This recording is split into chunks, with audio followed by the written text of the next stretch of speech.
Merhaba arkadaşlar, kanalıma hoş geldiniz. Herkese kucak dolusu selamlar, sevgiler olsun. Hangi vakitte dinliyorsanız o gününüz, o vaktiniz güzel olsun. Arkadaşlar şimdi sizlere sağlık konusundan bahsedeceğim. Bu sağlık konusundan bahsedeceğim konu doğal yöntemler arkadaşlar. Özellikle üstüne vurgu yaparak söylüyorum.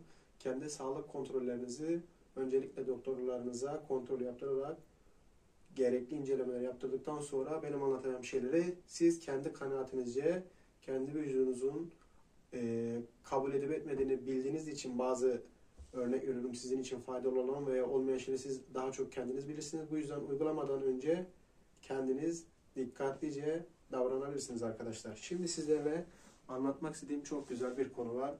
Nefes darlığı, daralma, bunalma ve göğüs kafesimizde sıkılma, terleme ve buna benzer nefes darlığı gibi buna benzer konularda çoğu zaman sıkıntılar yaşıyoruz. Bunun basit bir yöntemi var arkadaşlar. Uzun vadeli olarak çektiğimiz sıkıntılar olduğu gibi kısa vadede de atlatabildiğimiz zamanlar da oluyor. O yüzden bizim şimdi anlatmak istediğimizi önce bir anlatalım arkadaşlar. Sonra zaman aşamasını üzerine karar verelim arkadaşlar. Şimdi sizlere göstermek istediğim bir şey var. Elimde gördüğünüz şey sıvı bir yağa benziyor ama kendisi sıvı bir yağ değil arkadaşlar. Zeytinyağı, saf zeytinyağı. Evet, bir tane kavanoz var arkadaşlar. Kavanozumuzun içerisinde az kaldı. Bu da bir yağ arkadaşlar. Ama ne yağ arkadaşlar? Bu kantaron yağı arkadaşlar. Anlatmak istediğim konu, anlatmak istediğim ve faydalı olmasını istediğim şey bu arkadaşlar. Şimdi zeytinyağı bu. Bu da kantaron yağı arkadaşlar.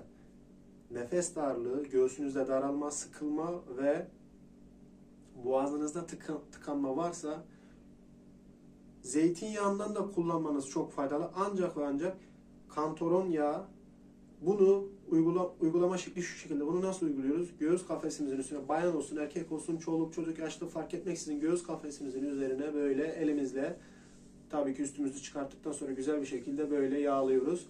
Yardımcımız varsa sırtımızı ve boynumuzu da yağlatırsak güzelce ve üstümüzü giyiniyoruz. Ilık bir şekilde duruyoruz arkadaşlar. Çok soğuk bir yerde bulunmayalım.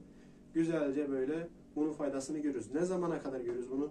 3 gün, 5 gün, 1 haftaya kadar kesinlikle ve kesinlikle arkadaşlar göğüs kafesinizdeki sıkışma, daralma, nefes darlığı gibi şeyleri kesinlikle ve kesinlikle arkadaşlar azıcık da olsa etkisinin olduğunu göreceksiniz ve buranızı nasıl rahatlattığını hissedeceksiniz. Kantaron yağı nedir ve nasıl üretilir, nerede bulunur diye soracak olursanız arkadaşlar, kantaron yağı zeytinyağından yapılmış bir yağdır arkadaşlar. İçerisinde kantaron çiçeği vardır. Sarı kantaron, kırmızı kantaron diye çeşitleri de var arkadaşlar. Daha çok Akdeniz ikliminde yetişen bir bitkidir. Zeytinyağının içerisine, örnek veriyorum, bu kavanozun içine kantaron çiçeğini koyuyoruz. İçerisine zeytinyağı döküyoruz ve bunu istersek ağzını kapattıktan sonra güneşte istediğimiz süre kadar bekletiyoruz. 1 hafta, 10 gün, 1 ay. İstersek de kapalı bir alanda bırakarak bu kantaron yağının, yani zeytinyağının, sarı renkteki zeytinyağının bu şekilde dönüşmesini sağlıyoruz arkadaşlar.